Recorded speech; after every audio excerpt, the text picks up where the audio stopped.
You haven't even seen yourself after you've put in the work. You haven't even given yourself the opportunity to play around and stick around to see the results.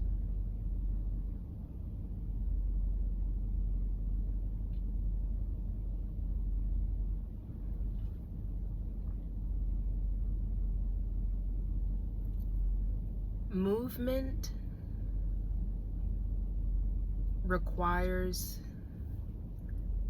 that some things might cause friction. When you move up on something and there's an opposing force and you think, oh my goodness, well, I've got to stop here because something has now impeded my way of progress. Your stopping is meant for a few things: rest and recuperation, brainstorming, imagination, ideas.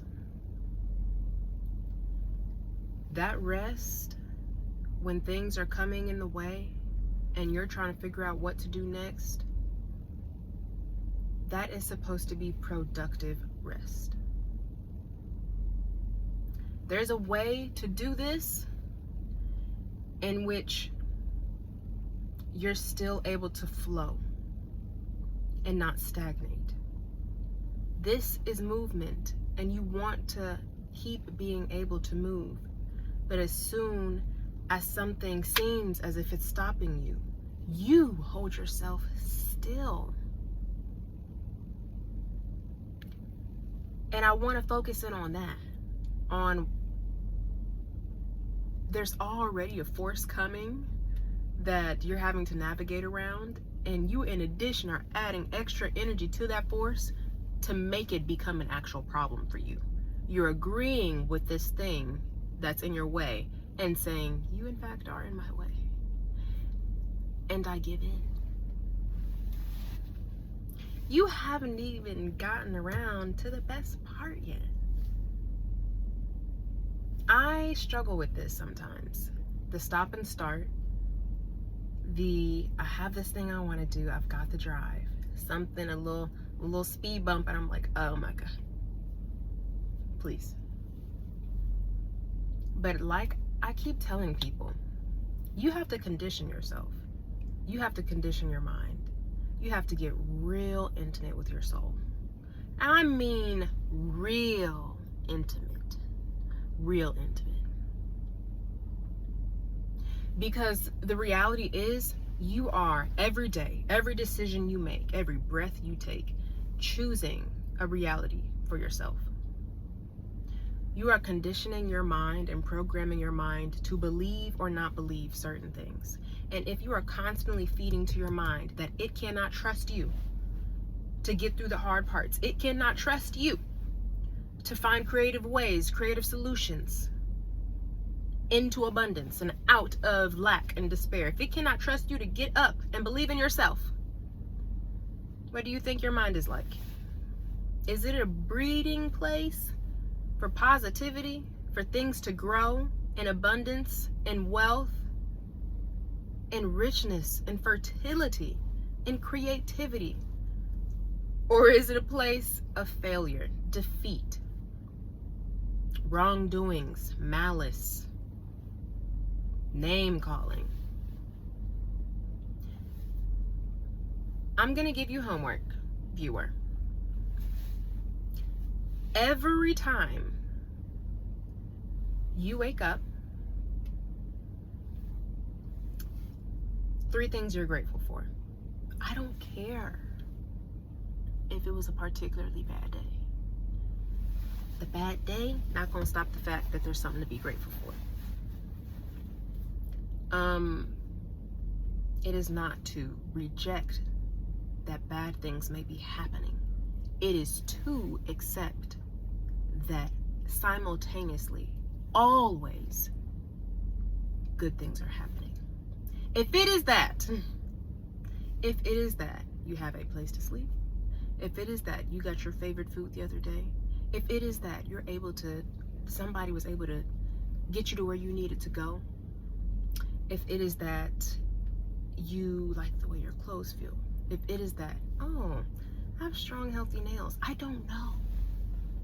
Whatever it is, you make it your lifeline and you hang on to it. Three things, and they can change up. You can have 3 different things. But gratitude is going to condition you into accepting more gratitude, into accepting more positive things to be happening for you, for you, for you, for you. Because they do. You just have to program your brain to believe that they do. Honestly, what I'm really discovering, a lot of this life, most of this life, is programming yourself into the reality that you desire.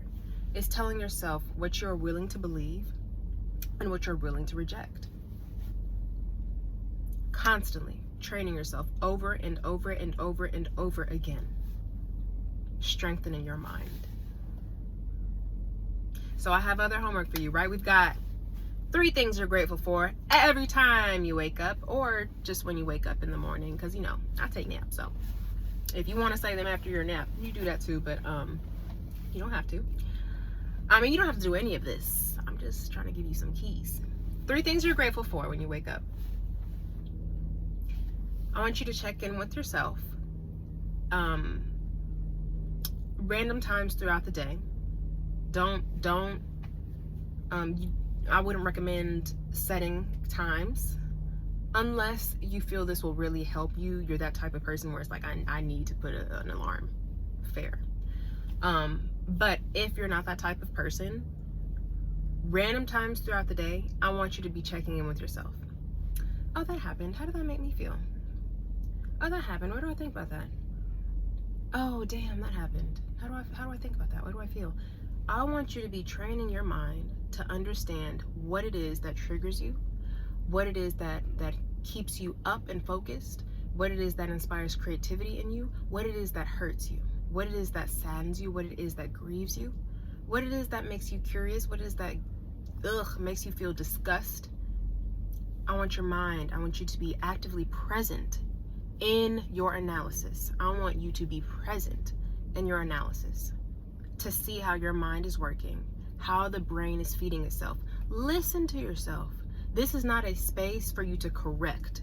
This is merely an observational step, okay? You're observing, you're feeling, you're thinking. We're not breaking it down and repiecing it. We're not doing that yet. We're not there yet. This is just a way to get you more centered into who you are and how you are being and existing, okay? We're opening up the pathway. 3 things you're grateful for. Random check-ins throughout the day. How did that make me feel? What am I thinking about that? Oh, that's interesting. What would I do with that? Would I do that differently? Okay. Let me see. I think I want to give you one more piece of homework.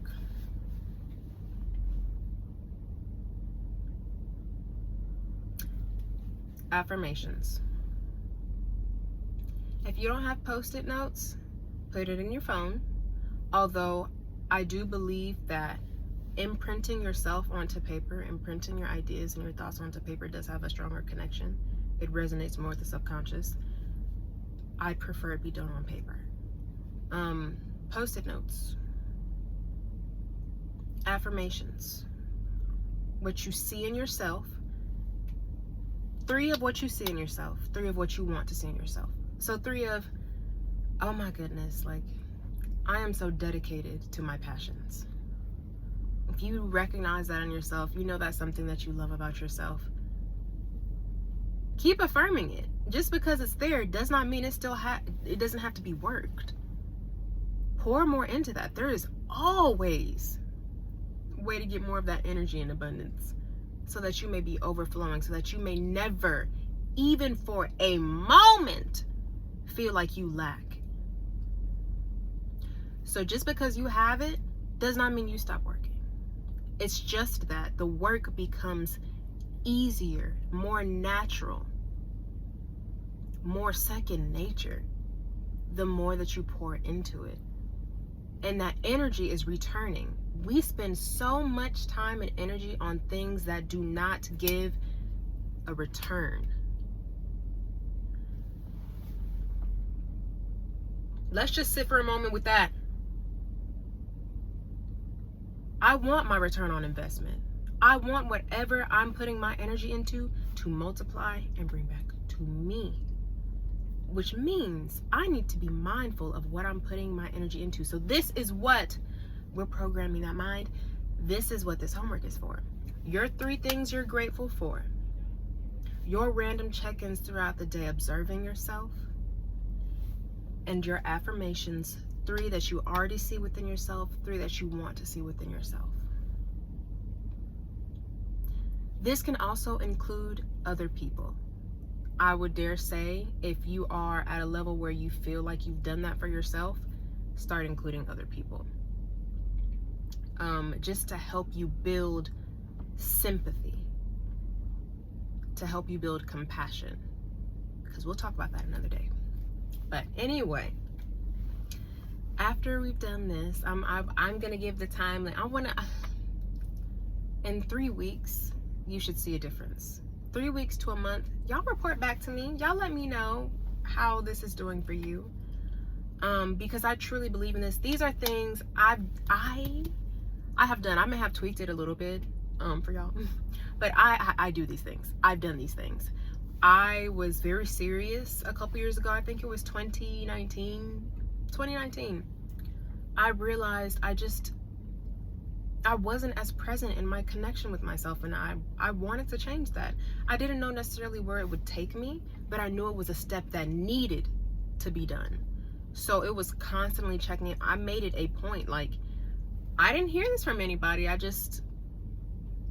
All of it came. And I said, this is something I need. I need this. I need to learn how to do this for myself. So I was intentional. And I did these things that I'm telling y'all. I did these things. And I recommended them to other people.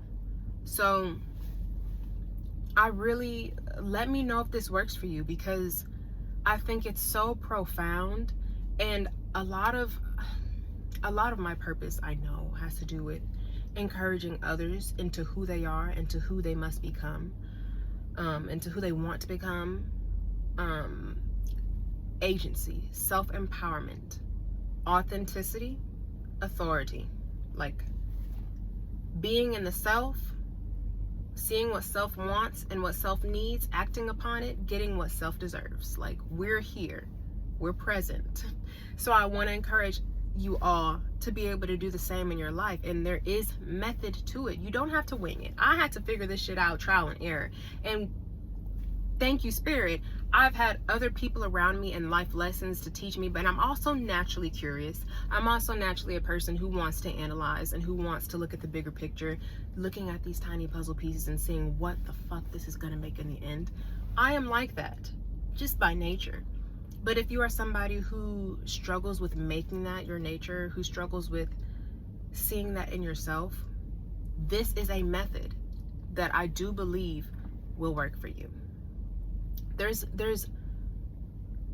a way to, as you're getting into who you want to see yourself be, there's a way to encourage, to actively help you, to nudge you, to guide you in that direction, which provides you more depth, more creativity, more richness, more prosperity.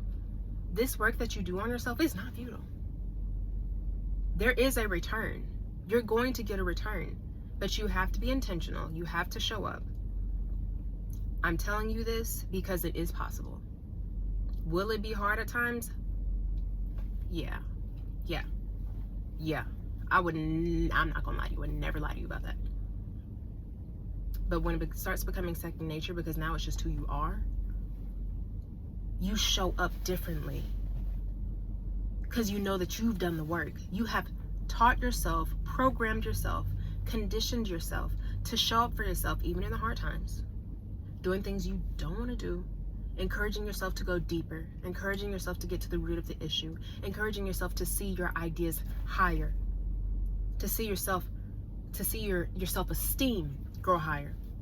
You've conditioned yourself. The brain is a muscle. So I'm giving you tools to apply as if this is just strength training. If you can't really, it's so much to take in. Step by step. Reclaim your mind. And it's going to look different for everybody. I know my mind. There's a lot going on in there. I spent a lot of time doing a lot of shit in there. And I also believe it has encouraged me to so much greatness. And I've had people tell me, like, your mind, the way you see the world, the way you think about things. So I know it's like, it's not just me who benefits. Others around me get to benefit. That's a fucking blessing. Like, we're in here. That's a blessing. I am so favored. I am so fortunate that I get to bless others with something that is just naturally who I am. So I'm giving this to y'all because it is possible. It is possible. Say these affirmations out loud. Read them to yourself. Whatever you need to do to digest, okay? We smell, we taste, we eat, we digest. It starts with the smell. It starts with around you, something wafting in the air. Something here, something here, something here. I can smell, I can see, I like it, I think I might want that. You get a smell. Your senses start to aliven. You get a taste. It solidifies. Do I want this? Do I not want this? You get a taste. You chew. You take in. You consume. I want this, and I want to be filled by this. I want this to give me nourishment. You digest. The nourishment is happening. The rewards are coming. The energy, the return on investment, the energy. It took you energy to do all of that, and it gives you more energy. Choose what you want to be ingesting. Choose what would work best for you, for your mind, for your life, for your heart. You choose. You. Nobody else can choose that for you. So I encourage you to take your journey and embrace the hardships as things that will strengthen you. Oh, no. Don't mishear me. Don't mishear me. Your trauma did not make you strong. You choosing to overcome your trauma made you strong. We don't like when the bad things happen. I don't like when the bad things happen. Even after all of this journeying, it's still not fun to experience. But I am more okay with who I am in that trauma and hardship than I was before this journey. I am more okay with knowing my capacity, with understanding my potential more intimately, with navigating the hard things because I've done it. I am okay with me, with all the hardships going on, with all the blessings going on. At the end of the day, I'm still okay with me. Start programming your mind to trust that you're doing what's best for you. You live. This is your mind. They can't data mine you. Okay? They may try to, algorithm may try to take these little snapshots and pieces and put that together, but you're you. Be active, be present, be here. Command. Okay? All right, y'all. I love y'all. I hope y'all take this. Y'all know y'all homework? 3 things that you're grateful for in the morning. Random check-ins with yourself throughout the day. 3 things that you already see in yourself and affirmations on a post-it or your phone. 3 things that you want to see within yourself. Okay? Okay. Bye. Y'all got this.